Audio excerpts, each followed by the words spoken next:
Hello मित्रों, जय श्री कृष्ण। स्वागत है तमारू अमारी गुजराती फूड रेसिपीज चेनल में। तो आज आपणे बनावशुं इडली ढोसानुं बेटर परफेक्ट माप साथे। तो एना माटे मैं आ 3 बाउल चोखा लीधा छे। तमे कोई पण चोखा लई शको। अने 1 बाउल आपणे आ अड़दनी दाळ लीधी छे।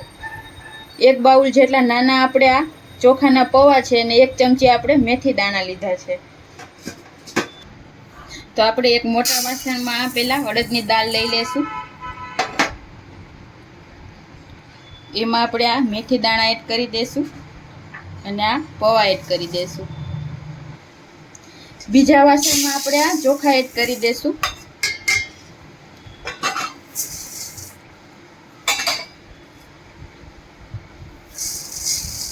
आ બંનેને આપણે સારી રીતે ધોઈ લેશું। તો આપણે આ દાળ ચોખા એકદમ સરસ ધોઈ લીધા છે। હવે આપણે આને પલાળી દેશું।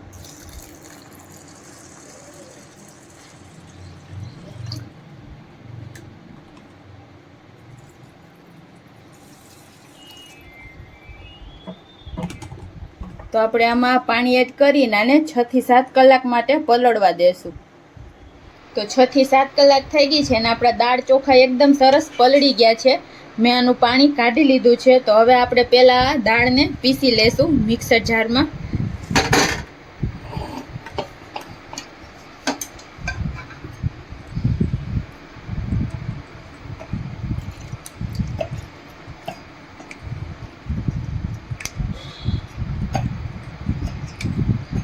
આપણે દાળ એડ કરી દેશું આમાં। થોડું આપણે પીસવા માટે પાણી એડ કરશું અને આને એકદમ સરસ પીસી લેશું। તો આપણી આ દાળ એકદમ સરસ પીસાઈ ગઈ છે। આ રીતે આપણે એકદમ ફાઇન પેસ્ટ કરવાની છે। તો હવે આને આપણે એક મોટા વાસણમાં ઠલવી લેશું। તો પાણી જેટલું જરૂર હોય એટલું જ આપણે આમાં એડ કરવાનું છે। બહુ વધારે આપણે આને પાતળું નથી કરવાનું। તો આપણે બીજી દાળ પણ આ રીતે એકદમ સરસ પીસી લીધી છે। એને પણ આપણે એમાં એડ કરી દેશું।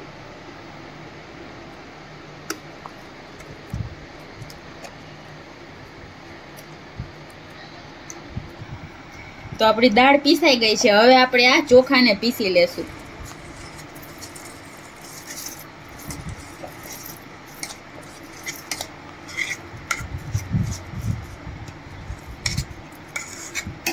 આની પણ આપણે એકદમ સરસ પેસ્ટ બનાવી લેશું। આમાં પણ આપણે થોડું પાણી એડ કરી દઈશું। આને પણ એકદમ સરસ પીસી લઈએ। તો આપણે આ ચોખાનું બેટર પણ એકદમ સરસ પીસી લીધું છે આ રીતે। આને પણ આપણે આમાં એડ કરી દઈશું।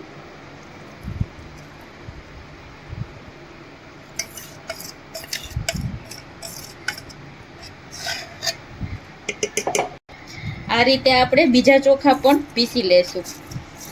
બધા ચોખા આપણે આ રીતે એકદમ સરસ પીસી લેશું। તો આપણું બધું ઢોસા બેટર એકદમ સરસ પીસાઈને તૈયાર થઈ ગયું છે। હવે આપણે આને આ રીતે 5 મિનિટ માટે ફેટી લેશું। બેટરમાં હવા ભરાશે એટલે એકદમ સરસ આપણા બેટરમાં આથો આવી જશે।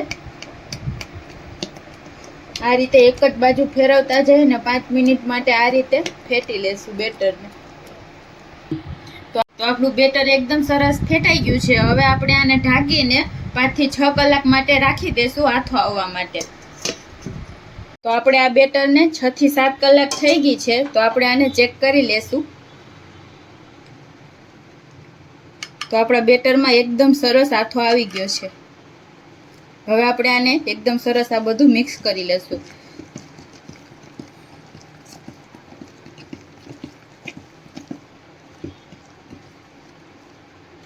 તો આને આપણે એક વાસણમાં કાઢી લેશું।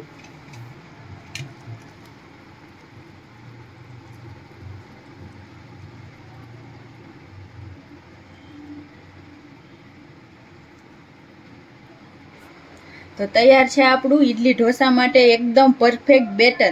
તમે આમાંથી ઇડલી કે ઢોસા ઉત્તપમ ગમે એ પણ બનાવી શકો છો એકદમ સરસ। તો તમને અમારી આ રેસીપી કેવી લાગી જરૂર જણાવજો અને આવા જ વિડીયો જોવા માટે અમારી ચેનલ છે ગુજરાતી ફૂડ રેસીપીસ, એને સબસ્ક્રાઈબ કરજો। Thank you.